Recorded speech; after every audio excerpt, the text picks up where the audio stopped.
할렐루야. 오늘도 주님의 크고 놀라우신 은혜와 평강이 여러분에게 함께 하시기를 간절히 축복합니다. 2월 2일 월요일, 오늘 우리에게 주시는 하나님의 말씀은 시편 36편 1절로 12절입니다. 악인의 마음 깊은 곳에는 반역의 충동만 있어 그의 눈에는 하나님을 두려워하는 기색이 조금도 없습니다.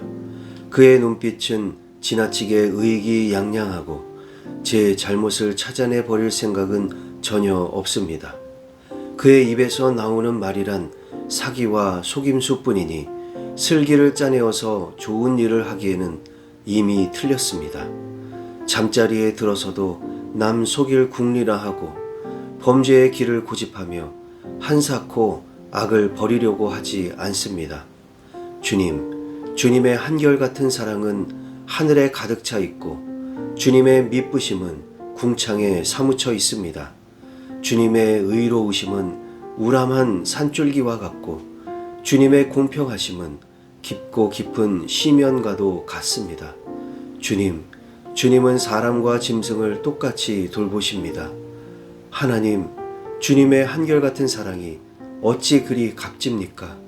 사람들이 주님의 날개 그늘 아래로 피하여 숨습니다. 주님의 집에 있는 기름진 것으로 그들이 배불리 먹고 주님이 그들에게 주님의 시내에서 단물을 마시게 합니다. 생명의 샘이 주님께 있습니다. 우리는 주님의 빛을 받아 환히 열린 미래를 봅니다. 주님을 사랑하는 사람들에게는 주님께서 친히 한결같은 사랑을 베풀어 주십시오. 마음이 정직한 사람에게는 주님의 의의를 변함없이 베풀어 주십시오. 오만한 자들이 발로 나를 짓밟지 못하게 하시고 악한 자들이 손으로 나를 휘두르지 못하게 하여 주십시오. 그때에 악을 일삼는 자들은 넘어져서 다시는 일어나지 못한다. 아멘. 오늘 시편은 인간의 사악함과 하나님의 선하심이라는 제목이 붙여졌습니다. 개인의 탄원시로 분류해 볼 수 있습니다. 1절부터 4절은 악인의 오만함과 죄성을 고발하고 있습니다.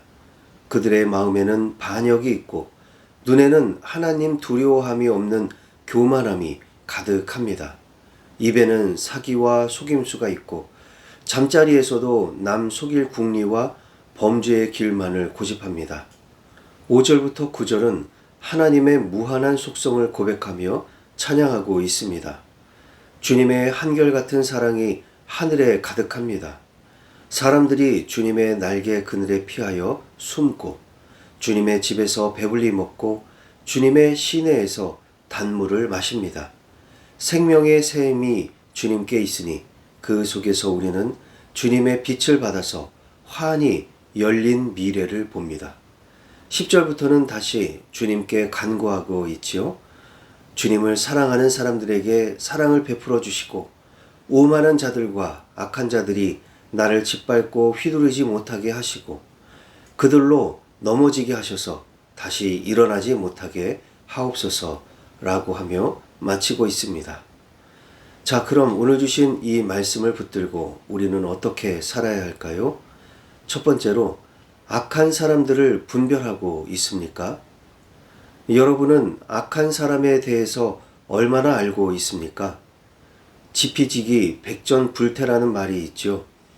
적을 알고 나를 알면 100번 싸워도 위태롭지 않다는 손자병법에 나오는 말입니다. 그렇습니다. 우리가 선한 일을 하며 선하게 살아가려고 해도 문제는 악한 일을 하며 악하게 살아가는 사람들이 우리를 가만히 놔두지 않는다는 것입니다. 그래서 이 세상은 영적 전쟁터라고 하는 것이죠. 악한 영들은 사람들을 미혹해서 자기 편으로 삼고 계속해서 성도들을 공격합니다. 상대가 싸움을 거는데 그냥 가만히 맞기만 하고 아무 저항도 하지 않는 것은 평화가 아닙니다. 그렇기 때문에 우리는 악한 영들이 주관하는 악한 사람들과도 대적할 수 있어야 하고 그들과 겨루어서 결코 패배할 수는 없는 것입니다.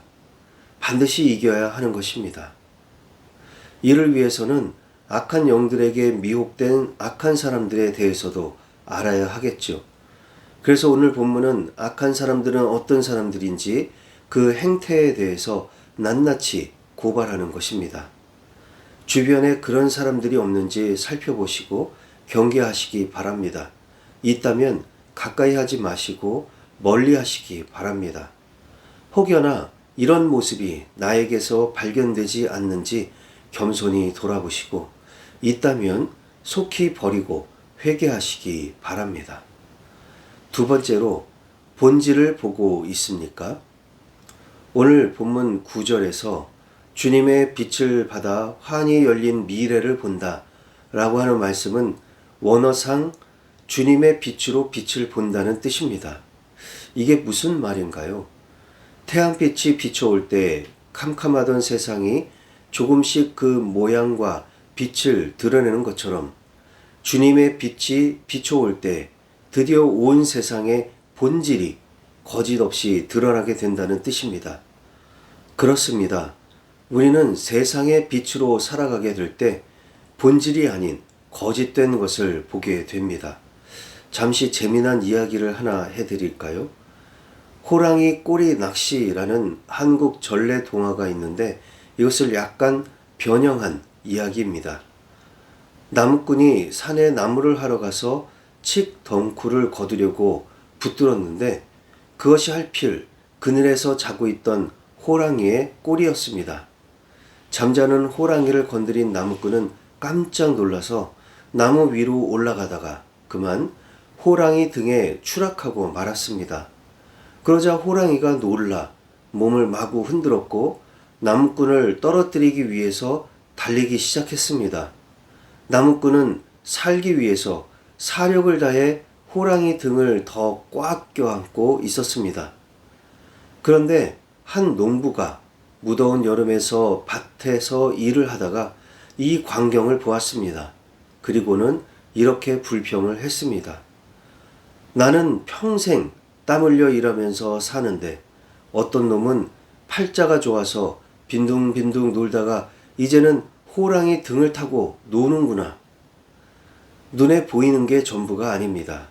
그런데 우리는 눈에 보이는 것이 전부인 줄 알고 그에 따라 판단하고 불평하며 살아갑니다. 그러나 하나님의 빛은 우리가 지금까지 보았던 모든 것의 본질이 드러나게 합니다. 본질을 깨닫게 될 때 우리는 더 많은 것을 알 수 있고 더 많은 일을 감당할 수 있게 됩니다.